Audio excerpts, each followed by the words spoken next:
Selamat pagi Bapak Ibu Saudara yang dikasihi Tuhan kita Yesus Kristus. Selamat berjumpa dalam layanan podcast Kabar Bahalap Gereja Kalimantan Evangelis pada hari ini, Minggu 24 Desember 2023, bersama saya Penetua Alpince dari Lingkungan Pelayanan 4 Majelis Jemaat GKE Palangka 1.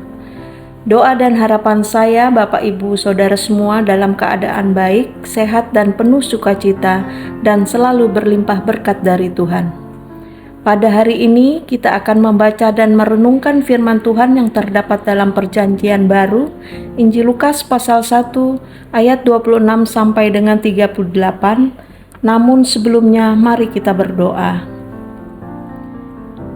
Bapa Sorgawi, Bapa yang kami panggil dalam Tuhan Yesus Kristus, kami bersyukur karena kami percaya dan mengalami pemeliharaan di dalam tidur kami. Pagi ini kami telah dibangunkan kembali dengan kesehatan yang baru yang datangnya dari-Mu. Semua itu karena kebaikan-Mu ya Bapa. Kalau sebentar lagi kami hendak membaca dan merenungkan firman-Mu, tolonglah kami ya Tuhan, agar kami dapat mengerti dan memahami akan kehendak-Mu. Penuhi kami dengan kuasa Roh Kudus-Mu, supaya firman-Mu hidup di dalam kehidupan kami, dan boleh menuntun kami di sepanjang kehidupan. Inilah Tuhan doa syukur dan permohonan kami. Amin. Adapun nats Alkitab yang menjadi dasar perenungan untuk kita pada hari ini, diambil dari Lukas pasal 1 ayat yang ke-26 sampai dengan yang ke-38. Demikian bunyinya. Pemberitahuan tentang kelahiran Yesus. Dalam bulan yang ke-6 Allah menyuruh malaikat Gabriel pergi ke sebuah kota di Galilea bernama Nazaret, kepada seorang perawan yang bertunangan dengan seorang bernama Yusuf dari keluarga Daud. Nama perawan itu Maria. Ketika malaikat itu masuk ke rumah Maria, ia berkata, "Salam hai engkau yang dikaruniai, Tuhan menyertai engkau." Maria terkejut mendengar perkataan itu, lalu bertanya di dalam hatinya, apakah arti salam itu? Kata malaikat itu kepadanya, "Jangan takut hai Maria, sebab engkau beroleh kasih karunia di hadapan Allah. Sesungguhnya engkau akan mengandung dan akan melahirkan seorang anak laki-laki, dan hendaklah engkau menamai dia Yesus. Ia akan menjadi besar dan akan disebut Anak Allah yang Maha Tinggi, dan Tuhan Allah akan mengaruniakan kepadanya tahta Daud, bapa leluhurnya. Dan ia akan menjadi raja atas kaum keturunan Yakub sampai selama-lamanya, dan kerajaannya tidak akan berkesudahan." Kata Maria kepada malaikat itu, "Bagaimana hal itu mungkin terjadi, karena aku belum bersuami?" Jawab malaikat itu kepadanya, "Roh Kudus akan turun atasmu, dan kuasa Allah yang Maha Tinggi akan menaungi engkau. Sebab itu, anak yang akan kau lahirkan itu akan disebut kudus, Anak Allah. Dan sesungguhnya Elisabet sanakmu itu, ia pun sedang mengandung seorang anak laki-laki pada hari tuanya, dan inilah bulan yang ke-6 bagi dia yang disebut mandul itu. Sebab bagi Allah tidak ada yang mustahil." Kata Maria, "Sesungguhnya aku ini adalah hamba Tuhan, jadilah padaku menurut perkataanmu itu." Lalu malaikat itu meninggalkan dia. Yang berbahagia ialah mereka yang mendengarkan firman Tuhan dan memeliharanya. Amin. Renungan untuk kita pada hari ini ditulis oleh Pikaris Iis Yukensi STH dengan tema "Bagi Allah tidak ada yang mustahil". Berita kelahiran Yesus disampaikan oleh malaikat Tuhan kepada Maria. Melalui nats ini kita akan belajar dari Maria bagaimana hidup bergembira dalam rencana Allah. Sekalipun rencana tersebut ada kalanya membuat hidup kita terasa berat.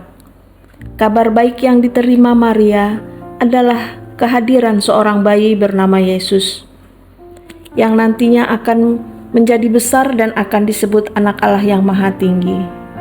Ia adalah Raja untuk selama-lamanya, dan kerajaannya tidak berkesudahan. Ini adalah sebuah peristiwa yang luar biasa dan mencengangkan. Sudah sepantasnya lah semua orang bergembira dengan kabar baik ini. Tetapi sebagaimana umumnya yang terjadi dalam keseharian kita, tidak semua kabar yang dinilai baik bagi seseorang akan menjadi kabar baik pula untuk orang yang lain. Demikian pula yang terjadi pada Maria.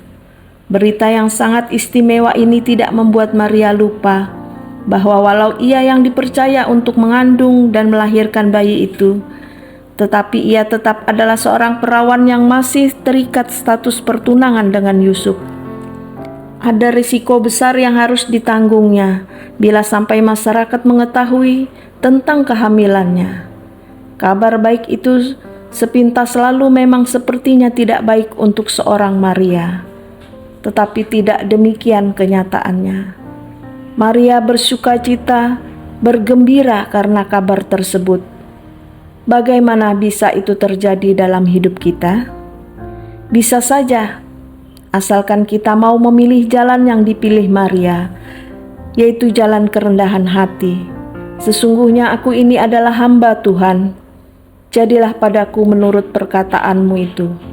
Hingga hari ini Tuhan Yesus menggemakan kabar baik bagi setiap kita yang hidup di dalamnya. Namun sayang, tidak semua orang Kristen mau bergembira di dalam kabar baik rencana Allah. Ada orang-orang yang telah percaya kepada rencananya, kepada jalan hidupnya sendiri, sehingga kabar baik dari Allah tidak pernah dirasakan baik olehnya, melainkan ditolak, dihindari, dan bahkan diabaikan.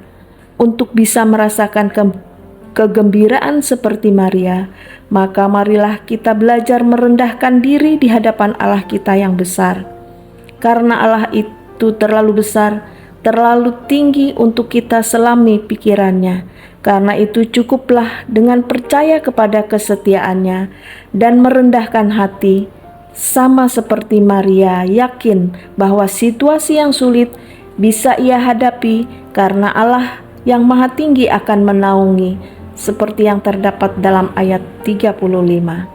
Maka kuasa Allah yang sama juga sedang menaungi kita melewati perjalanan hidup kita, sehingga kita sungguh dapat bergembira di dalam Dia. Orang yang menerima anugerah adalah orang yang diberkati di antara kaumnya.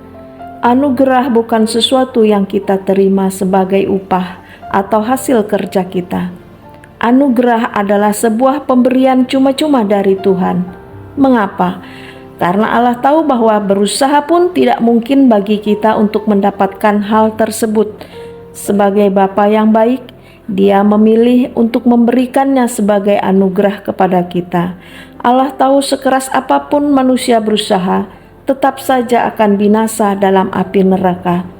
Oleh karena itu, Yesus menyerahkan nyawanya untuk memberikan keselamatan kepada kita. Itulah anugerah.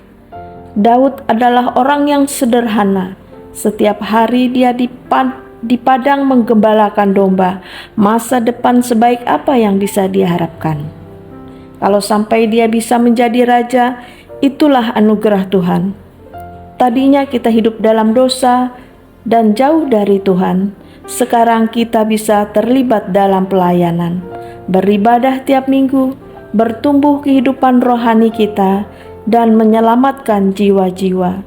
Itu pun anugerah Tuhan. Mari kita berdoa. Tuhan, terima kasih Engkau telah mengasihi dan memanggil kami kepada keselamatan. Terima kasih atas pimpinan-Mu dalam pekerjaan dan hidup yang telah kami jalani. Tidak ada yang mustahil ya Bapa, jika Engkau menaungi kami. Engkau mampukan kami agar kami boleh menjadi pribadi yang selalu rendah hati dan selalu bersukacita dalam segala hal. Dan kami percaya semua itu karena anugerah-Mu. Amin. Demikian pembacaan firman dan renungan untuk kita pada hari ini. Kami mengucapkan selamat merayakan Natal dan selamat menyongsong tahun baru tahun 2024. Jangan lupa like, komen, dan subscribe serta bagikan layanan podcast Kabar Bahalap kepada saudara dan keluarga kita, agar pelayanan kita boleh menjadi kesaksian bagi banyak orang. Tuhan Yesus memberkati.